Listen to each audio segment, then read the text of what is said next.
Hey folks, BlackCross here, and welcome back to another video game review, everybody. Today's review, I'm finally going to be reviewing Lies of P. And... okay. This is going to be a mixed subject here. Because I know there's going to be a lot of Souls players who are going to be very doubtful of what I say here. In fact, there's going to be a lot of people who are very doubtful indeed. But I'm going to say this much. Lies of P is my game of 2023. Which is debatable. I will say, it is very debatable because of the fact that you've got games like, for example, Tears of the Kingdom, and the many others that have come out this year. I've lost track of so many of them, to be perfectly honest. But Lies of P was a very long developed title that I've been hearing about for a while. In fact, for the past 2 years, I think it has been 2 years, because I first saw it 2 years ago, and whenever I saw it, I was like, oh, this is a Bloodborne-inspired game. This is pretty interesting. This looks cool. And then I find out later on that this is a loosely story based on Pinocchio, and I'm like, hang on. The story is loosely based on Pinocchio. This is the most grimmest, darkest story of Pinocchio, but I love it. I was like, oh my gosh, I am so into it already, just because of how ridiculous this is. This is so cool. Yet, at the same time too, this was really well done. Like, this was really well done. In fact, I think we can arguably say that when it comes to Souls-like games, we tend to loosely use that quite often. You know, it's one thing that we used it during the beginning phases of the terminology itself, you know. Any game that was considered hard was considered Souls-like. And here's the thing, a lot of people, especially within the Souls community, have refined that terminology to where it's like, no, unless it has these specific elements, they are not Souls. So in other words, games like Cuphead and Crash Bandicoot, just because they're hard, doesn't necessarily mean that they're Souls-like. Heck, the game could be slightly easier than Dark Souls, and so long as it has the same formula where it has a stamina bar, you're dodging, you're equipping, you're upgrading your stats and everything like that, it's pretty much Souls remedy right there. And while there may be some cases where we can take one or two little elements out of the way, so long as it still feels the same way of a Souls-like game, pretty much anything goes. And Lies of P is a different case. This is a different case because it feels so much like a Souls-like that without having the company name, you could replace that with From Software and it would pass as basically a Souls dedication game or Souls remedy or something like that, you know? Sort of like how Sekiro, while technically it is the gameplay style of Souls-like, it is still not within that same ideology of Souls. You know what I mean? It's not Dark Souls or Bloodborne. It's its own game. So people tend to tie that up with Soulsborne, Sekiro-like. And it's like, no, let's just stick to Soulsborne, shall we? That's a little bit easier instead of adding on anything else, you know? It seems stupid. But Lies of P is different because it feels so much like From Software's original work that you could have easily been fooled, you know? It's very much that. You know, every little saying that's in there is pretty much there. The only difference is A, you don't create your character, and B, there are no armor that you collect, or technically armor pieces per se. Not in the same realm, but we'll get to that in just a sec. But in the same way that Souls have been known for a long while, Lies of P changes it up a little bit to where it feels different, yet it does a lot to make it feel different, you know? It takes everything that you're familiar with the Souls formula and says, okay, let's improve on a few things and then modify it in a way in which it changes it completely, you know? Not a complete rip-off of Souls, but changes it up to where it feels unique, it feels different. How so? Well, let's talk about that, shall we? So first and foremost, I want to talk about the battle system, because the battle system, nothing much has changed really when it comes down to the entire combat system. The only difference is that you have the Legion arm, and the Legion arm plays quite a unique feature that can be seen within the game. And the Legion arm by itself may not seem like much until you start to upgrade it. When you upgrade these Legion arms and you use them in different ways, in different forms of combat, it makes for a very unique form of gameplay, you know? The grapple hook one, if you upgrade it fully, not only will you be able to pull, if you hold L2 long enough, you will be pulled into the enemy's position, hurl upward, and then nosedive right into for a combo move. And it's very interesting to see that. Then we also have some of the other Legion upgrades. For example, the flamethrower one, where if you upgrade to the max, as it gets stronger, you can then hit triangle whenever it's available and combust a powerful explosion. There's so many different unique combination moves that you could use that really it changes the gameplay up quite significantly. And kind of makes it kind of like Devil May Cry meets Dark Souls. And it's a weird twist, but it's really fun. Not only that, but we also have the weapons. Now, you have two forms of weapons. You have the boss weapons, which they can't be changed out whatsoever. They're basically their standard weapons, regardless of what you do. You can upgrade them, but you can't change them in terms of, like, customizations. The regular weapons, however, though, that's a different story. Why do I say that? Well, as the demo has demonstrated, when you collect these different weapons, you can change the blades and the hilt to be different in their own way. So in other words, say for example, you've upgraded a blade, and you like how that blade feels, you know, you like the weapon art that it delivers, but you don't actually like the handling of the blade, you know, it may wield differently, you know, and stuff like that. Simple. Change the hilt of that, and then all of a sudden, it changes from just a normal slash to a stab move or whatever form of combination moves it delivers, which changes out the formula entirely. Because not only did you just change the entire weapon usage per se, but you also changed the hilt weapon arts. You know, so much like how the blade has a weapon art, the hilt also has a weapon art as well. And this is so unique in the sense of where you'll have a blade that you love, but you don't like how it wields. And then you change it out with a hilt, and you kind of experiment, you know? And I'm sure some of you have probably seen a lot of Dark Souls dedicators out there, where they do these channels where they demonstrate weapon uses and stuff like that. And this is different. This is different. This is different in the sense of, well, what would happen if we took one blade and one hilt, and then combined them together and see what happened? What would that create? And you got yourself some very unique movesets. You got some very unique ideals. You have something that you didn't think would work, yet somehow does work. You know, you got hammers, you've got axes, you've got swords, you've got great swords, you've got spears, staffs, so on and so forth. You've got a wide range of weapons, all of them being unique, and you can change out the hilt in order to change out their outcome of their battle arts.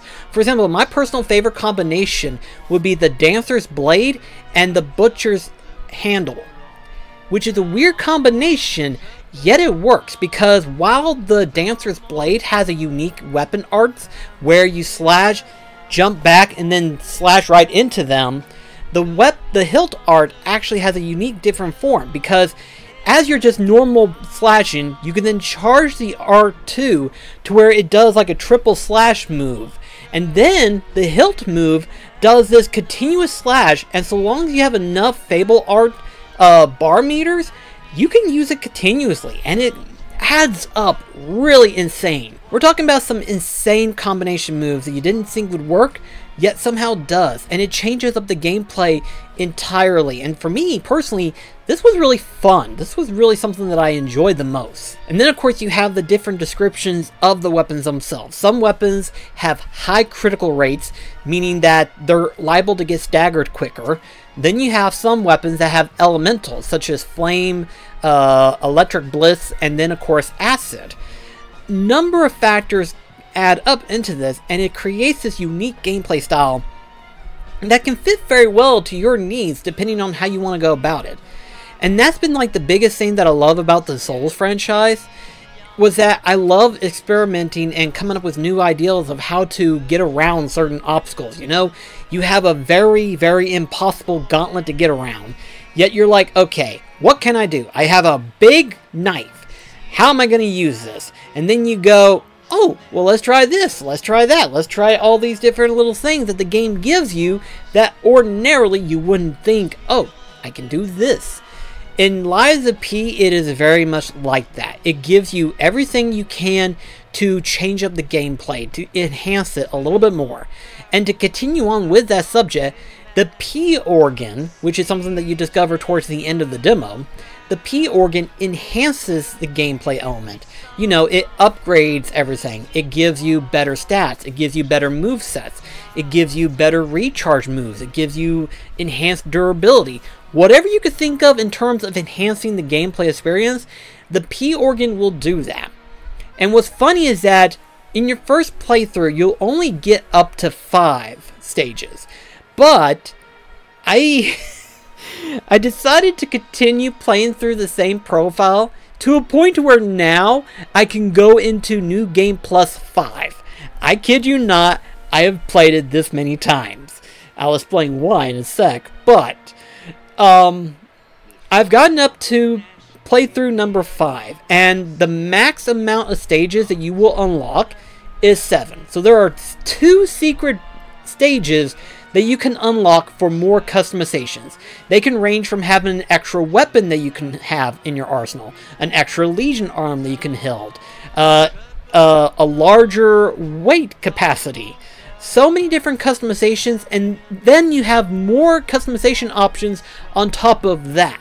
So you have a large variety of options to go with, a large variety of customizations. So despite the fact they really, the main character does not get customized at all, which is very limited, the entire stat building is insane, like beyond belief. This is like tampering with elements that has never been thought of, and yet it works so perfectly within Lies of P. So while technically you can't really customize the character's looks, you can get alternate outfits, masks. There are a number of outfits that can be found within the game. There's a number of masks that can be found in the game, some of which are pretty cool looking. My personal favorite combination is actually using certain outfits. For example, I believe one of them is the workshop's outfit, and then the mouse mask, which is technically the survivor's mask, but it's basically a mouse mask. I like using that combination because really it looks unique, and I like how it looks. It ties it up really nicely, but you can change up the looks entirely based on your preference, and it's still a pretty nice change of pace. It's a nice little thing to have, in all honesty. But by far the biggest thing that makes Lies of P so appealing, aside from the gameplay aesthetics and the customizations of everything, is the atmosphere. Now, I don't normally talk big about the Souls-like franchise when it comes to the atmosphere because it's what you expect. Knights, dragons, undead creatures, giant gorgons and stuff like that, you know. But Lies of P takes a different turn in terms of the aesthetics. And I say this because I am vastly interested in the development future for Lies of P. Why is that? Well, I'll get to that in just a sec, but let me just say right now that I love the atmosphere. I love this 1800s steampunk. That's literally what it is. This is literally the 1800s steampunk element. You know, the age of industrial revolution, basically the age of where technology is starting to peak up and new inventions are being made and stuff like that. You have the puppets, which are basically machines, and then you have the future of puppets boss, which I thought was really cool. That was really awesome. I love the look of that one. And I mean, it's so cool. The design themselves are amazing, you know? You have these puppets that are so dangerous and so powerful. And then you have not just the main bosses, but you also have side bosses as well, mini bosses. Bosses that you could probably get past them normally and not have to worry about fighting them. Heck, there have been a couple times where I was like, I don't think I'm gonna beat you, so I'm just gonna run past you. And you can. These mini bosses, you do not have to fight them. You can just run past them. If you can do it, that is. If there's one rule that most Souls players will tell you is never run through it. Always brace forward, because by running through it, you get killed faster. It's just, that's the truth. That is the truth. These things will kill you regardless of what you do. So just to let you know, but I just thought it was so fascinating as to how these mini-bosses were. These mini-bosses are so awesome, and I love the design of the atmosphere, I love the design of the enemies, and you're not just fighting the puppets, you're also fighting these mutated zombie-looking creatures, and then you're also fighting the alchemists. Like I said, the designs are crazy. This is literally Bloodborne, but more steampunk. And I love that. I love that so much. And there's a little bit of few Easter eggs that are hidden throughout the game too. Some Easter eggs that I don't want to spoil too much, but they literally confirm the whole like universal ideal that I think is going to be coming out from this series. You know, you have Pinocchio, yet it's steampunk style, which I absolutely love it. I love that. But whenever I beat the game, there was a possible either sequel or an add-on DLC. Has not been confirmed by the company yet, and no one knows at this current moment in time. But what I can say is this much. I am really looking forward to seeing what's going to happen afterwards. Because I want to see what happens in Lies of Peace. I want to see what happens after the game, you know? Because obviously we don't know if there is going to be DLC. We don't know if it's going to be an actual sequel. Because, oh gosh, it's so cool and so fascinating to me. And I want this to continue. I want to see if this becomes a DLC. Which if it's a DLC, guess what? Comes out a little bit sooner. If it's a second one, that's cool. That means another big game from this developer is going to be coming out. Because, I mean, dadgummit, Lies of P is really good. I really love this. I don't think I've ever played a Souls game up past New Game Plus 3. Because if you played Souls games, you'll be familiar that every New Game Plus you play gets harder. Like, the enemies hit harder. And they will kill you in a couple of hits. So it's one of those things where it's like, oh, I don't think I want to do this. I've never really done a Souls game up past New Game Plus 3. Because, like I said before, it gets harder. And yeah, I think it's like up to New Game Plus 7 is where it stops. But it's still insane to think that it keeps getting harder afterwards. So it's just one of those things where it's like, I just kind of defaulted to just like, okay, well, let's just, instead of doing that, let's just make a brand new character, you know? Sense of that nature. But because of Lies of P, because of how customizable its stats are, like literally you'll get to a point in the game in which where you can customize and change up things. Like if there's a setup that you don't like preferably, you can change up the P organ, you can change up your stats, you can change up practically anything you want. You can respec your character however way you desire it. There's no real limit, which is great because in Souls history, anytime there's a spec thing where you have to respec stuff and everything like that, there's usually a limit per playthrough. But in Lies of P, there is no limit. It's just a matter of waiting for a couple of hours, and then you can restock more of it and stuff like that. Again, I'll let you figure that out, but it's kind of a small thing that really doesn't play a big part, but it does help in terms of like character building and stuff like that. If you're wanting to customize it to where it fits your playstyle a little bit better. Like I said, the game is fully customizable and it's absolutely insane, and I love it. Lies of P. Now, whenever I say this, guys, I'm only saying it as a Souls veteran fan. You know, as a fan of the Souls franchise, as a fan of Bloodborne, as a fan of all of that, I give Lies of P a 5 out of 5. Now here's the thing, normally whenever I say Souls-like games, I usually try to keep them within the 4-ish range, because really, like I said before, these are hard games. These are games that will challenge you to a point where it's really difficult to get through them. But Lies of P does everything it can to make it a lot more adjustable, make it a lot more easier to play through and stuff like that. So it's one of those things where it's like, if you were to ask me, is Lies of P good? I would say absolutely. Yes, it will be hard and it will be difficult, but if you're willing to experiment with the weapons and if you're willing to like bear through the game and stuff like that, you're talking about a really fun game to play. This is a really fun and entertaining game to get into. And I highly recommend it to anyone who is vastly interested in Lies of P. If you're interested in this game, definitely pick this up because it is that fun.